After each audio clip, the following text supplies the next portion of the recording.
मैं एक ऐसी दुनिया में चला गया जहाँ फीमेल लीड की स्टोरी चल रही थी। मैंने एक गरीब स्कूल ब्यूटिशियन जीशिया को ट्रेन करके उसे दुनिया की सबसे रिच इंसान बना दिया। और जब मुझे लगा कि अब मैं इस दुनिया से फ्री हो सकता हूँ तो खुशी में अपनी कंपनी के सारे शेयर्स उसी के नाम कर दिए। बस यही चाहता था कि वो फिर कभी उस पॉवर्टी वाली लाइफ में वापस न जाए जहाँ खाना और रहना तक मुश्किल था। लेकिन जिसे सबसे ज्यादा पैसों की जरूरत थी उसने ही साफ मना कर दिया। उसने कहा उसे सिर्फ मुझसे एक बच्चा चाहिए और फिर मेरे साथ एक सिंपल लाइफ जीनी है। मैंने ऊपर से स्माइल करते हुए हाँ कर दी, लेकिन उसी रात फेक डेथ करके उस दुनिया से गायब हो गया और उसकी जिंदगी का कम उम्र में मर चुका व्हाइट मून बन गया। 6 साल बाद सिस्टम पैनिक होकर मेरे पास आया और बोला होस्ट टारगेट ने मुझे भेजा है पूछने के लिए कि आपकी बेटी ऑपरेशन थिएटर में है, क्या आप उसे देखने जाओगे। मैं बाहर से काल्म रहा लेकिन अंदर से शॉक हो गया कि मैं तो सिर्फ 6 साल के लिए गया था और शेन जीशिया किसी और के साथ बचा कर चुकी थी। सिस्टम तुरंत पैनिक होकर समझाने लगा कि जिस रात मैं गया था उसी रात शेन जीशिया पूरी तरह डार्क और इंसेन हो गई थी। दुनिया को स्टेबल रखने के लिए मजबूरी में उन्हें हमारे दोनों के डीएनए से एक बच्चा बनाना पड़ा। अब वो पूरी तरह पागल हो चुकी है और उसने धमकी दी है कि अगर मैं आज उससे नहीं मिला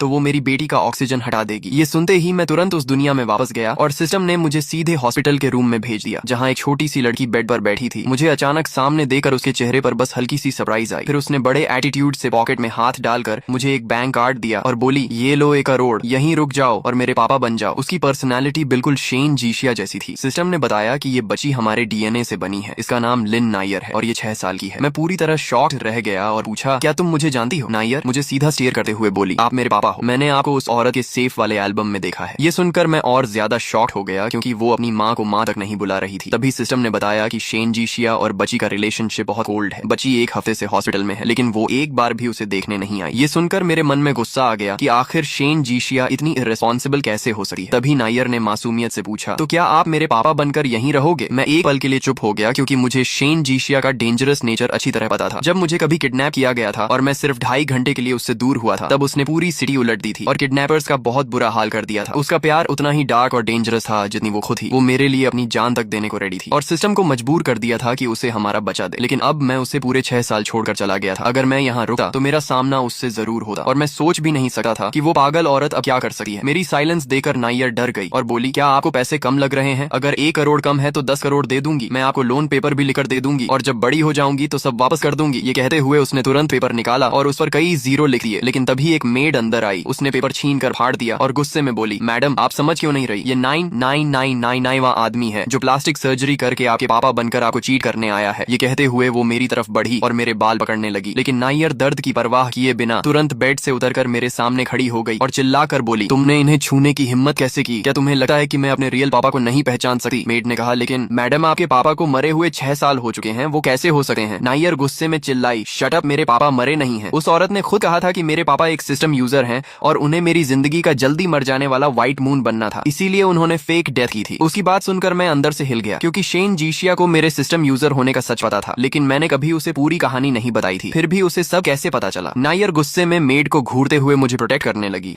जैसे कोई छोटी वाइल्ड कैट अपने सबसे कीमती इंसान को बचा रही हो। मेड आखिरकार रूम से बाहर चली गई लेकिन जाते जाते उसने किसी को फोन कर दिया। नायर ने चुपके से अपनी आंखों के आंसू पोंछे लेकिन उसकी लाल आंखें देखकर मेरा दिल पिघल गया। मैंने धीरे से पूछा सर्जरी के स्टिचेस दर्द कर रहे हैं क्या। उसने एटीट्यूड से कहा सिर्फ अपेंडिक्स सर्जरी थी, मैं ठीक हूँ। मैं एक पल के लिए फ्रीज हो गया क्योंकि शेन जीशिया ने तो ऐसे बिहेव किया था जैसे बच्ची मरने वाली हो। सिस्टम धीरे से बोला शायद उसने आपको वापस बुलाने के लिए ही इतनी बड़ी धमकी दी थी। तभी मेरी नजर टेबल पर रखी मेडिसिन पर गई लेकिन जैसे ही मैं उसे लेने आगे बढ़ा नायर ने डरते हुए मेरा हाथ पकड़ लिया और बोली पापा मैं आपको जितने पैसे चाहिए दूंगी, बस आप मुझे छोड़कर मत जाना। उसकी डरी हुई आंखें देखकर मेरा दिल पूरी तरह टूट गया। मैंने उसे गोद में उठाकर बेड पर बैठाया और कहा मैं कहीं नहीं जा रहा और मुझे किसी पैसे की जरूरत नहीं, पहले मेडिसिन पी लो। नायर तुरंत बोली मैं बहुत इजी चाइल्ड हूँ, मुझे कुछ नहीं चाहिए, बस आप चले मत जाना। मैंने हंसते हुए कहा अगर तुम मेडिसिन पी लोगी तो मैं यहीं रुकूंगा। ये सुनते ही उसकी आंखें चमक उठी और उसने नाक पकड़कर पूरी कड़वी मेडिसिन एक ही बार में पी ली। फिर मेरे कपड़े कसकर पकड़ ली और बोली मैंने पी ली, अब आप नहीं जाओगे। मैंने उसके सिर पर हाथ फेरते हुए कहा हाँ मैं यहीं हूँ। लेकिन वो फिर भी नहीं मानी और बोली प्रॉमिस करो। मैं हेल्पलेस होकर हंस पड़ा क्योंकि माँ बेटी दोनों को मुझसे प्रॉमिस करवाने की आदत थी। मैं उसे थपथपाकर सुलाने लगा और थोड़ी देर बाद वो मुझे देखते देखते सो गई। मैं उसे देखकर इमोशनल हो गया। तभी अचानक सिस्टम ने पैनिक होकर अलार्म बजाया और बोला होस्ट टारगेट के साथ कुछ गलत हो गया है। अगले ही पल मेरे सामने एक बड़ी स्क्रीन खुल गई जिसमें हमारी पुरानी विला दिखाई दे रही थी। हॉल में हजारों वुडन डॉल्स रखी थीं और उन सभी का चेहरा बिल्कुल मेरी तरह था। बीच में बैठी शेन जीशिया अपने हाथों से एक और डॉल कार्व कर रही थी। 6 साल बाद भी उसका चेहरा उतना ही खूबसूरत था लेकिन उसकी आंखों में अब सिर्फ खालीपन और मैडनेस बचा था। उसे देखकर मुझे मुझे पहली बार उससे मिलने वाला दिन याद आ गया। उस समय उसे उसके असली पेरेंट्स ने घर से निकाल दिया था। कड़ाके की ठंड में उसने सिर्फ एक पतली हाफ स्लीव पहनी हुई थी। पूरा शरीर चोटों और ब्रूजेस से भरा था और वो बेयरफुट समुद्र की तरफ बढ़ रही थी। उसकी आंखों में जीने की कोई उम्मीद नहीं बची थी। तभी मैंने दौड़कर उसका हाथ पकड़ा और पूरी ताकत से उसे समुद्र से बाहर खींच लिया। वो लगातार छूटने की कोशिश कर रही थी, लेकिन मैंने उसे जाने नहीं दिया और जबरदस्ती अपनी जैकेट उसके ऊपर डाल दी। उसने सस्पिशियस नजरों से मुझे घूरते हुए भारी आवाज में पूछा, तुमने मुझे क्यों बचाया? तब मैंने कैजुअली जवाब दिया, क्योंकि मैं फ्यूचर देख सकता हूँ और मुझे पता है कि तुम आगे चलकर बहुत पावरफुल इंसान बनने वाली हो, ऐसी इंसान जो पूरी दुनिया को हिला देगी। मैं झूठ भी नहीं बोल रहा था, क्योंकि कहानी में शेन जीशिया असली फाइनल विलन थी। बस उसे अपनी जिंदगी का सबसे मुश्किल समय पार करना था और फिर वो फीमेल लीड से भी ज्यादा ताकतवर बन जाती। शेन जीशिया किसी पर आसानी से भरोसा नहीं करती थी, लेकिन न जाने क्यों उसने मेरी हर बात पर यकीन कर लिया। फिर मैंने 3 साल तक उसे ट्रेन किया और धीरे धीरे वो लोगों की नजर में ऐसी रूथलेस वुमन बन गई जो पावर और मनी के लिए कुछ भी कर सकती थी। लेकिन उसी दौरान मैं उसकी जिंदगी की सबसे बड़ी वीकनेस भी बन गया। मैं अचानक रियलिटी में वापस आया तो देखा शेन जीशिया ने कार्विंग नाइफ उठाकर बिना हेजिटेशन अपनी उंगली काट दी और खून से वुडन डॉल के होंठों पर आखिरी निशान